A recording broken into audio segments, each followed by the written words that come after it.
आज दो इशू को लेकर हमने ज़िलाधिकारी कलेक्टर साहब से और महानगर पालिका के कमिश्नर साहब से मुलाकात की, चर्चा की और उन लोगों को हमने एक निवेदन मेमोरेंडम दिया है। सबसे पहला इशू जो था, जो हमने कमिश्नर साहब को भी डिस्कस किया, कलेक्टर साहब को भी किया, लेकिन हमारा जो निवेदन है ये पालक मंत्री अशोक चौहान के नाम से है। इसकी सबसे पहली वजह यह है कि महानगर पालिका के हद में होने वाले मसलों के लिए भी हमको पालक मंत्री को निवेदन देना पड़ रहा है। इसकी वजह यह है कि पालक मंत्री को जब आवाम ने उनके उम्मीदवारों को वोट देने से नकार दिया, उनकी शिकायतें की, तो उन्होंने भाषण में हर गली में कहा था कि अब ऐसा नहीं होगा, तुम उम्मीदवारों को मत देखो, मुझे देखकर वोट करो और मेरी जिम्मेदारी है, मैं करूँगा, मेरे से काम लीजिए। तो अब उनसे ही काम लेना है, इसलिए उनको निवेदन दिया है और द्वारा जिलाधिकारी कार्यालय। तो अब हमारी उम्मीद है कि एक तो पालक मंत्री ने हमको टाइम देना चाहिए।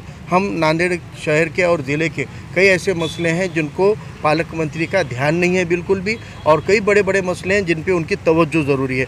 दूसरा, महानगर पालिका क्षेत्र में जो बारिश हुई है, उस बारिश की वजह से कई गलियों के अंदर ड्रेनेज लाइन चौकअप हो गई, फेल हो गई, कनेक्टिविटी का इशू है, इसलिए लोगों के घरों में पानी गया है। दूसरा, रास्ते पूरी तरह उखड़े हुए हैं। कई इलाकों में, प्रभाग नंबर 11 में कई इलाकों में रास्ते बने हुए थे, लेकिन ड्रेनेज लाइन के लिए गर्मियों के बाद बारिश से पहले वो खोदी गई। अब ये समझना चाहिए इंजीनियर को, काम करने वाले मनपा प्रशासन को, कि बरसात के पहले अगर ड्रेनेज लाइन डालना है तो फ़ौरन रास्ता भी बनाना पड़ेगा, और रास्ता मुकम्मल नहीं होता है तो रास्ते खोदने नहीं चाहिए थे। बरसात के बाद दोनों काम होने चाहिए थे, लेकिन वो खड्डे करने की वजह से, रास्ते खोदने की वजह से बड़े बड़े गड्ढे हो गए हैं और वहाँ पे पानी, कीचड़ और लोगों के घरों में पानी जा रहा है। उसमें सांप और कई ऐसी चीज़ें हैं जहरीली, जो लोगों को उस रास्ते से चलने के लिए बड़ा मुश्किल जा रहा है। तो वो प्रभाग नंबर 11 में मिल्लत नगर, ममता कॉलोनी और इस्लामपुरा का कई एरिया है, और जो टिप्पू सुल्तान रोड है जिसको नेकलेस रोड बोलते हैं, उससे जो छोटी छोटी गलियाँ हैं, जो इमरान कॉलोनी रहने दो या गुलजार बाग रहने दो, इमरान कॉलोनी रहने दो, जितनी गलियां जा रही है वो टिप्पू सुल्तान रोड, नेकलेस रोड से सारी गलियों में मसला है, और वहाँ पर पानी जमा होता है, लोगों के घरों में जा रहा है। मस्जिदों को, नमाज को नहीं जा पा रहे हैं लोग, घर से निकलने के बाद आधे रास्तों से वापस आना पड़ रहा है। कई मसाजिद के इमाम ने मिलकर कहा कि उन मसाजिद में 8 दिनों तक फजर की नमाज नहीं हो पाई, पानी की वजह से इतनी दिक्कतें हुई है। तो ये इतने मसले लोगों को है, और वहाँ के जो लीडर्स हैं वो ये प्रोपोगंडा कर रहे हैं कि नई बस्ती है। कोई नई बस्ती नहीं है। JNNURM योजना आने के पहले इस्लामपुरा का जाने वाला जो नेकलेस रोड है वो पहले का है। हैदरबाग और इमरान कॉलोनी, ये सारी बस्तियाँ JNNURM के पहले बसी हुई है। मिल्लत नगर का भी तकरीबन एरिया BSUP में आया है। अब जब BSUP में आया है तो BSUP की योजना खाली घरों की नहीं होती है, ड्रेनेज लाइन और रास्तों के साथ, नालियों के साथ होती है। तो वो BSUP के घर बन के 8-8 साल हो गए, 6-6 साल हो गए, 12-12 साल हो गए, 10-10 साल हो गए, लेकिन अभी तक वहाँ पर ये बेसिक सुविधाएं जो है वो नहीं है। इसमें कोई तो बड़ा भ्रष्टाचार हुआ है। लोग पूरे के पूरे रास्ते के रास्ते खा गए, ड्रेनेज के पाइप खा गए और पूरी नालियाँ खा के बैठ गए हैं। इस तरह का मौक़िफ़ जो है अभी इस वक्त लोगों में, आवाम में ये बात चल रही है।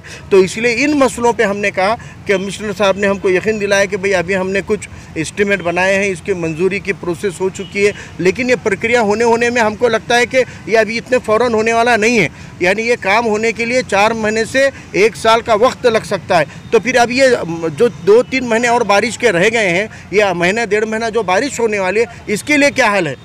इसके लिए, क्योंकि बारिश तो अब पिछले साल हमने देखा कि अगस्त महीने तक, आखिरी तक बारिश चली थी, सितंबर महीने में भी बारिश चली हुई थी। अगर ये 2 महीने, आने वाले 2 महीनों में भी अगर ऐसी बरसात होगी तो वो आवाम कैसे जिएगी? उनकी मोटरसाइकिल मेन रोड पे पार्किंग लगा के जाना पड़ रहा है, उनको कई दिक्कतों का सामना करना पड़ रहा है। तो हमने अल्टीमेटम दिया है कि आने वाले 8 से 10 दिनों के अंदर कम से कम लोगों के आने जाने के लिए मुरुम डालो, कुछ भी सोल्यूशन निकालो, लेकिन आप इमीडिएट सोल्यूशन लोगों को दो। अगर इमीडिएट सोल्यूशन लोगों को नहीं दे पाएंगे तो हम इस शहर के पालक, इस ज़िले के पालक मंत्री को और महानगर पालिका के आयुक्त साहब को और कलेक्टर साहब को भी अल्टीमेटम दे रहे हैं कि 10 दिनों में अगर आपने लोगों के मसले हल नहीं किए और लोगों में गुस्सा, नाराज़गी रही, तो हम उन लोगों को लेकर महानगर पालिका की इमारत में, और ज़रूरत पड़े तो पालक मंत्री के घर में इन लोगों को रहने की व्यवस्था करने के लिए मजबूर करेंगे, और इन लोगों को आपके घरों में घुसाने के सिवाय हमारे पास विकल्प नहीं होगा। लोकशाही में अल्टीमेटम देने से बढ़कर और हम कुछ नहीं कर सकते। शुक्रिया। नांदेड़ की सियासी, समाजी, माशी और अवामी खबरों के साथ इश्तिहारात के लिए हमसे राब्ता करें।